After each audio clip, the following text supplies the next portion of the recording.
John Barclay and welcome to the Fatality Free Future podcast. My name is Holly Ferguson. This is the podcast where we explore the challenges and possibilities of creating a fatality free future. Welcome to season 3. Welcome back, or hello if this is your first time hearing us. It's a pleasure to have you and to be back in the studio. Yeah, season 3. Looking forward to it. This season, we want to focus on the people making a difference in the SIF space, whether they've experienced a life-altering event themselves or are disrupting the status quo and the way we do things. Today, I wanted to connect back in with your story, John, and what you're still hearing and experiencing from those on the ground. If this isn't your first time hearing us, you might remember season 1, episode 1, you spoke about an incident which quite frankly changed the course of your life. You were a first responder to this. It was quite early in your career. Would you take us back to that moment and tell us what happened? Yeah, so I was in my early 20s. I'd been working operationally for a few years, and I had volunteered a lot to be in health and safety rep and an emergency response team member, and I'd been doing that for quite a while and getting a new opportunity as a team leader.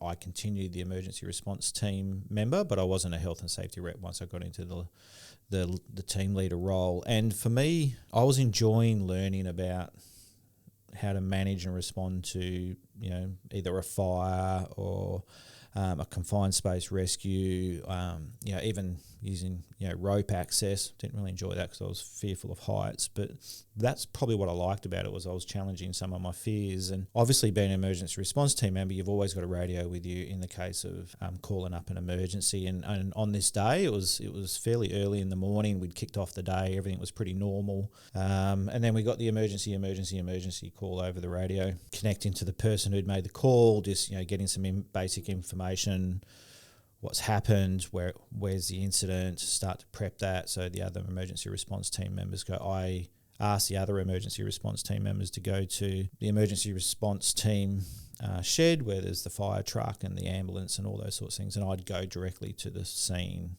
that had been called. Because sometimes the emergency comes over because something's happened, but it could have been really serious, but it like they've had to call it to get the emergency response team over. On this day, it wasn't that. It was one of our colleagues had been crushed by a suspended load, and as I was talking to the person who had called it, which was the standby person for this job, I was getting a sense that pretty early in that call that it was going to be serious. So when I got there, it was a pretty hard scene. There was nothing I could do for the person who was under the suspended load. I turned my attention to the person who called it through, which was a standby person, because they were obviously in shock. So I spent my time trying to get that person to calm down. So when the other team members came, the attention focused on first aid support for our team member in shock, and then just starting to prep for how we actually preserve the scene, how we make sure we go through this, because then we've got the police that come in, and there's a whole big response that comes from that. The day itself is a bit, in regards to what I felt, it's still a bit of a blur for me. I think the training kicked in where I just went through the process. It wasn't probably until the following day that it really started to hit me around what had happened, and I was feeling in shock myself. But and for me, it was more about, how did this happen? I mean, this was pretty routine work. It was routine work. It was a routine activity that was done. It was a very experienced person that we knew well. I didn't know him closely as others, and I'll sort of get to that bit in a minute. But, for me, I knew of them. I'd had conversations with them. What I did know was it was a very competent, very experienced tradesperson. So, that was quite a few questions were starting to come up for me around how does that happen, right? Because we all talk about how important it is to get the training and the competency, and that was drummed into me as an emergency response team member, that to be a good emergency responder, it's all about training. So that was what was coming up for me. Did you ever think anything like that could happen to your colleagues or even yourself in that workplace? It's weird. I've just had this conversation with a client as well around, I started the conversation with a workshop with some senior leaders around who thinks it's impossible for this to happen, right? And everyone knows it can happen. So my answer to that is yes and no. So it was sort of yes, because I'm a emergency response team member. Like, you're planning, you're preparing for that to happen, so you know it can happen. We're constantly having conversations every day about our work and the critical risks, and I'll sort of get to that implication at some point. I think we've probably touched on it in quite a few different episodes, but no, that still human sense of it won't happen to me, it won't happen to us, was fundamentally still there. So you mentioned before that you think you were in a bit of shock in the following days. How do you think your colleagues and potentially even the person who passed away, their family, were coping with that experience as well? Look, I mean, fortunately for me, I didn't have a role to engage the family after that. You know, there was other people who had that responsibility. Looking back, I'm fortunate I didn't have to do that, because I think that probably would have been the worst part of that whole experience, is going to having to talk to his wife and his kids.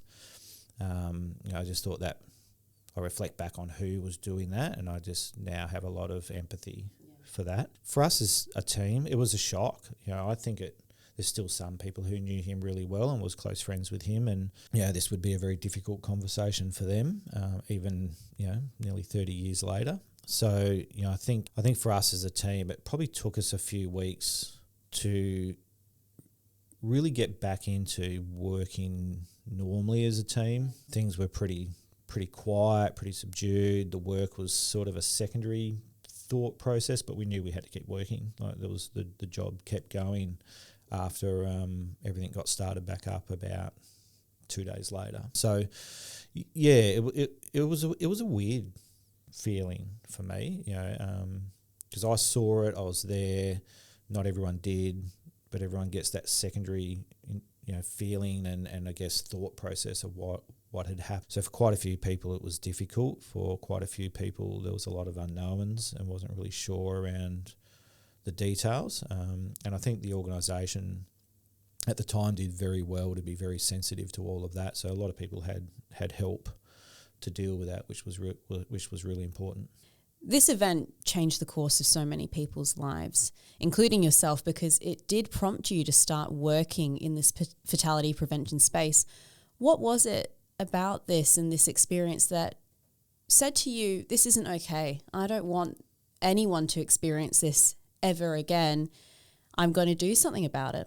Yeah, it was probably a couple of moments. That first moment wherein the realisation of it was a very experienced person in a very routine job, that sort of stuck with me, still does stick with me, especially when I do work with organisations now and teams and leaders who keep talking about very competent people and everyone's got lots of training and they're 20 years in trades, and it's hard because that still sits with me when I think about that doesn't exclude us from the risk. So there was that stage, and that sat with me for a little while. The investigation process for me, being a part of that, also showed me, while we had a lot of really good systems in place, we had an organisation that had a high priority on safety, a lot of investment, lots of work being done in that space. There was a lot of normalisation, and what I mean by normalisation is just normalisation of work.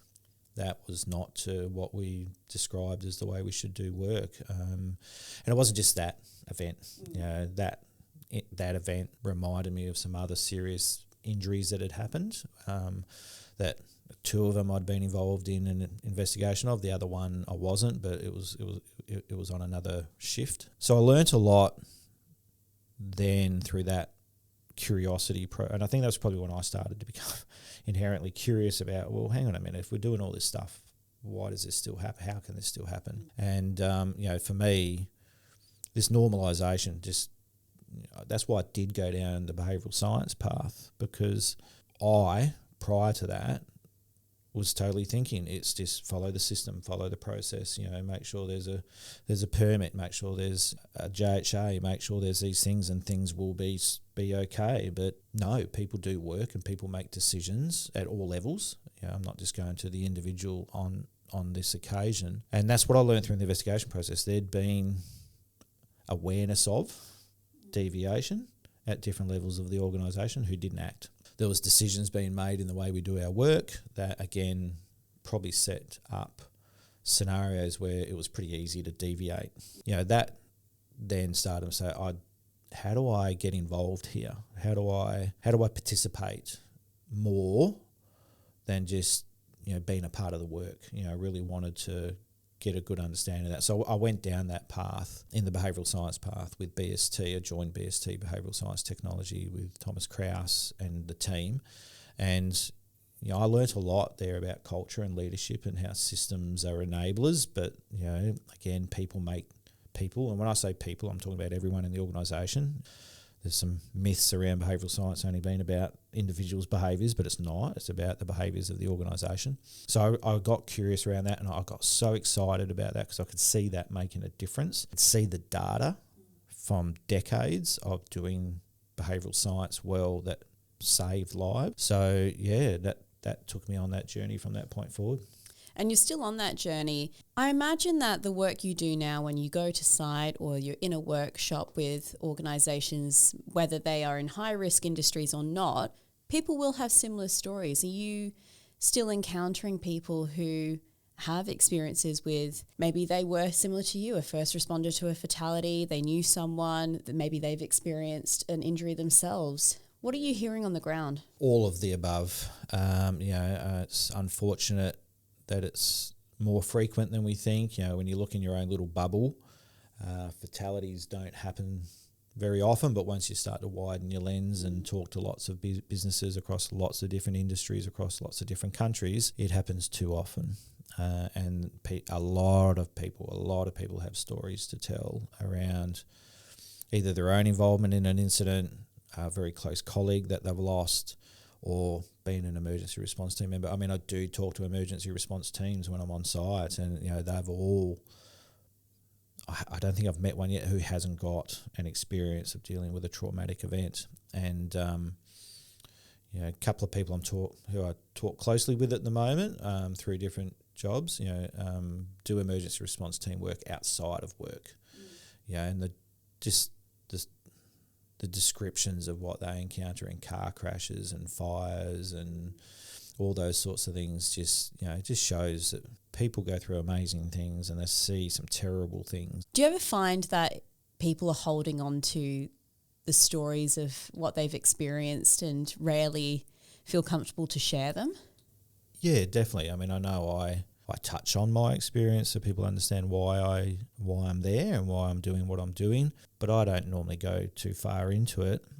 Most people I meet, especially when we are talking about fatality prevention and trying to talk about the why and why it's really important that we get it right, it's not very often I have a room where someone hasn't been through either a fatality or been on a site that had a fatality or been a part of an organisation that had a fatality. And you can just see their reluctance to go there. And I understand why. It's not always something that you want to talk about, and it's not always something that's comfortable to talk about. And depending on your level of connection to the situation, it sort of depends on your level of being able to communicate about it. But what I do find powerful is when people do feel safe in the environment that hopefully I've created for that team as they're talking, do get to talk about their experiences in this serious injury and fatality space, because there are people who are new to an organisation or new to the high-risk industry who haven't experienced it yet, and sometimes just hearing how commonplace it is, and unfortunately it's too commonplace, that hopefully that keeps their risk awareness up, just gives their risk perception a little bit higher, because we all know that's one of the main challenges with people as they're doing work, as they get into autopilot, is their risk perception gets shifted. So whatever we can do to keep that up it's not the only thing we should be doing, but it's one part of that process of just helping people just understand where that damaging energy is for them and how they can prevent it. I want to touch back on that attitude that we were speaking about earlier, or the sort of feeling within us that this can never happen to me. This won't happen.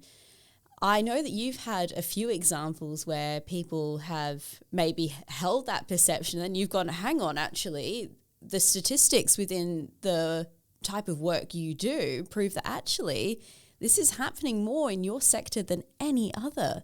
I mean, one thing about Safe Work Australia is they do bring out their reports every year around what's happened across all the industries and across all the different demographics, and we do get to talk to clients who haven't had a serious injury or fatality, and their focus quite rightly, because that's what's happening in their business. That's what their pain point is all that total recordable injury stuff that's going on. And you can just see that's all the conversation's about. They're all just talking about how do we prevent these restricted work cases, lost times, medicals, and I understand that. I get it. We've got to keep trying to drive those down as well. And when you actually bring up industry statistics about fatalities, you can just see them go, wow, okay, well, it hasn't happened to us, but by gee, we're in that ecosystem where it is really likely it could happen to us if we're not paying attention. And I think that's really important for organisations to understand, and again, I try and get them to think, if you haven't had one, is that, really be honest with yourself. Is that because we've been really doing well at it? Yeah. Like we've been working diligently on it where, we're maintaining that sort of healthy level of chronic unease in this space and we're constantly testing our processes around them? Or have you just been lucky? And, I think that's the bit I try and challenge people in this space in. Just because you haven't had a serious injury or a fatality yet doesn't mean you're not in a position where it could. Yeah, it just mean you're immune to it. Early in your career, you worked with was a mining organisation, I believe, who went from having no fatalities for years and years and years to having, I think you said maybe between 5 or 9 within 1 year. Yeah, so I had a couple of different clients early in my career where, one had gone probably about 12 years without a fatality. And then had 5 in about a 12 to 14 month period. And that was just, again, talking to leaders, it was like they were just shocked by it, like they were just surprised by it. And I'm like, well, how can you be surprised? You're in a high risk industry. The work your people are doing every day has the potential for a fatality.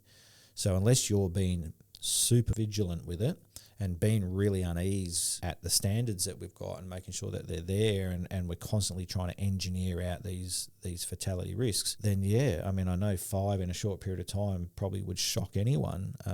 But my role was to say, you've done all the work to know this is possible. You need to be able to keep staying on top of the stuff that's going to prevent this, and you hadn't. Where I had another client, which was the opposite. They were having them every year, 5 to 10 a year, and they were on a journey of how do we stop it, right? So a little bit different. One had gone from doing the work and going a long time without it to then having a spate of them, and to me that was just, they weren't noticing the weak signals along the way that the work they'd put in was now eroding. Where the other one just didn't know how to change it. They were just stuck. And it was getting them to do the work. Where are your fatality potentials? Where does that exist in your business? How do you build some really strong, robust methodologies and controls around it? And now go and be super vigilant about it and just keep doing it. And they've now, from that couple of years we worked with them, they still haven't had a fatality. Good. Are there any other attitudes you think that are holding organisations back or even individuals back from really exploring what their fatality potential is? Probably the most common one is this overconfidence. This overconfidence that they've done the process, they've put the systems in place. We've done our pre-start in the morning, we've talked about the critical risks. They've done their JHA where we've talked about the critical risks. We've got a permit where we've controlled the critical risks. They've gone and done a critical control checklist of some sort to make sure they're in place or verified. So I just think we do so much work around it that it's built overconfidence. And it doesn't take long when I'm out there coaching a leader in that system, in that routine, to scratch at the surface and start to see that, hey, that's not working the way you think it is, or that's not actually having the effect that you think it is. So we've got to just got to move away from overconfidence to just a healthy level of chronic unease. That just because we've got systems and processes in place doesn't mean it works. So I think that's probably the main one. And the language out there people will use is, there's complacency set in, but I just call it, we're just overconfident that the systems we're using are magic and they're just preventing stuff, right? So unless you've eliminated the risk is still there. Probably the next one is just, goes a bit to the confidence bit, but it goes to, well, we've done all this training, we've got all these competent people, and we try and hire people with at least 10 years experience. I'll sort of hear these things around, and I think that's great. But again, if you look at Safe Work Australia statistics, over 45s are the highest representation in fatalities. So those with the most experience, those with the most trade background are the most at risk. And it goes back to probably my first point where we're just overconfident. Like we're overconfident with our our systems and our processes and our capabilities. And I don't want people to not build training and not become competent and not be confident, but you've just got to keep being curious around what's actually happening. Then you get smaller pockets where it's the cost of doing business. They're the more difficult ones I deal with. And I think when I hear leaders not say it outright, but what they're implying through the way they're trying to describe things is it's the cost of doing business. We're in a high-risk industry. What do you expect? Type comments, I think, is a lot less than it was 20 years ago, but it's still there. There's still people who think, well, we do high-risk work, but what do you think is going to happen? Do you think the attitude just comes from potentially lack of empathy or lack of personal experience themselves? They haven't had that personal connection to it? Yeah, a couple of people that I've had those conversations with have experienced it, and probably goes more to the lack of empathy that, you know, losing someone at work shouldn't be normal. You know, and for them, very strong business orientated person is it's a cost of doing business, and that's why we pay a safety team to protect us, and that's why we have lawyers to protect, you know, that's their mindset. That's why we have all these things here to protect us. They see the role of safety in a business is to protect the business and leaders for when that fatality happens, rather than the other way around of actually trying to prevent it from happening. It's a very challenging mindset to come up against. Yeah, and I came across significantly very early in my career because, I was coming from a very strong values point, right? I'd experienced fatality. Everything I was doing was it shouldn't happen, and I'm trying to come from a place of we don't want this to happen. And to be honest, everyone I'd spoken to and worked with prior to this day was on a similar page, slightly different level of passion towards it, but, you know, they were on the same page. And this was the first time I'd gone to a client who was having fatalities each year, and, you know, the senior leadership were, well, you know, what do you expect with the work we do? And I'm like, well, but you want to stop it from happening. Well, yeah, of course I do, but, you know, there's only so much we can do. You know, so it was trying to work with a leader. That was my first time working with someone that wasn't very focused as a core responsibility, that the number one responsibility I have is to make sure no one dies at work under my watch. And to hear a leader say, well, I've got hundreds of them outside the gate wanting to work here, you know, if I lose someone, I've got someone to replace them. That was a bit of an eye opener for me, that there is a bit of a spectrum of how people see this. Yeah, I don't shy away from those, because I think those are the ones that we need to reframe and help them see the world differently, because that's still where it's mainly happening. Those who are on board, they're happening, they just get overconfident and then they don't notice the weak signals. So working with them can be a little bit more challenging in regards to, because they're already committed to it, they're just trying to get it right. I enjoy working with them because you can help them. But yeah, those who have a very closed mindset, fixed mindset to the fact that this is normal and it will happen in our business, and I've got people who can replace people, you know, that takes a little bit more effort and a little bit more of a longer journey. I think one of my proudest moments, I guess, in all of this was just seeing that change in that leadership team over the 2 years, you know, and seeing them actually feel like they can prevent them and they can focus on it, and it's not going to cost them more, you know, and they're going to be able to do that in a way that's extremely effective. Yeah, it was actually better for their business. It was actually reducing costs, and it was reducing a whole heap of things that go with it. So it was just a matter of trying to get them to see it differently, which isn't always easy. Mm. And again, that's probably the mission of the Fatality Free Future podcast, is to show all these different angles. We know that it's not one size fits all. For some people, that storytelling aspect really does work, though. Why do you think it's important for people to keep sharing their stories like you share yours? If we succeed in our goal of having a fatality-free future, those stories are going to become less and less, which is good, but the overconfidence will grow. So for those who have experienced it, and there's going to be people around for the next, quite